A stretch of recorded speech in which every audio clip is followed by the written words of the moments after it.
avons des accords de subvention triennales de tous les 3 ans. Donc, celui qui est en cours actuellement, qui a commencé depuis 2021, va finir donc au 31 décembre de 2023.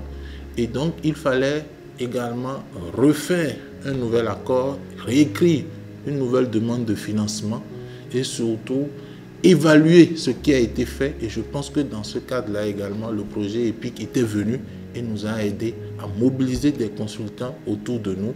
Et nous avons pu faire cette évaluation et nous savons, après ce plan triennal-là, quelles étaient nos insuffisances et surtout quels sont nos défis que nous pourrons mieux aborder lors de la prochaine subvention qui est en cours de signature.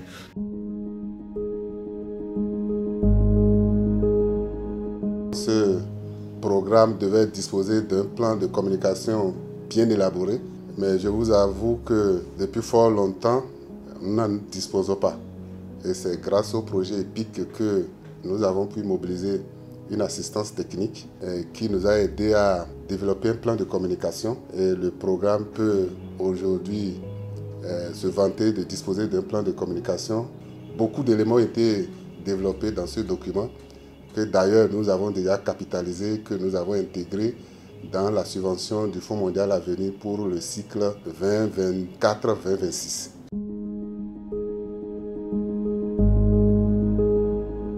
Je peux vous dire que ces documents ont été très utiles à ces différents programmes dans le cadre de la subvention du Fonds mondial qui est en cours, parce que c'était déjà une exigence pour ces programmes d'avoir ces documents-là pour pouvoir les utiliser pour que certaines activités soient prises en compte.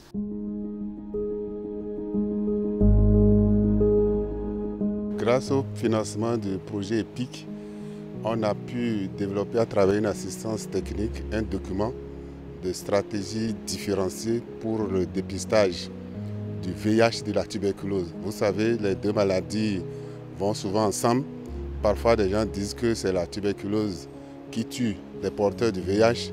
Et des fois, les gens du programme tuberculose disent que c'est l'infection à VIH qui fait que les malades atteints de la tuberculose décèdent plus rapidement. Donc, il était important pour nous de pouvoir développer ensemble des stratégies pour pouvoir dépister ces malades. Donc, de façon systématique, un porteur de tuberculose, chez lui, on doit rechercher le VIH. Et quelqu'un qui a le VIH, on doit rechercher la tuberculose.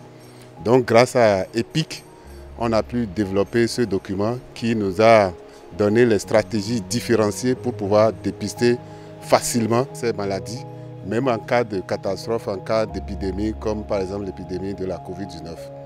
Donc avec ce document, EPIC nous a également permis de former des formateurs pour pouvoir implémenter cette approche. Et grâce à ceci, avec le financement du Fonds mondial, on a pu réaliser des formations en cascade sur toute l'étendue du territoire national, au niveau des 34 zones sanitaires, où on a formé en moyenne 30 agents par zone sanitaire, fois 34 zones sanitaires.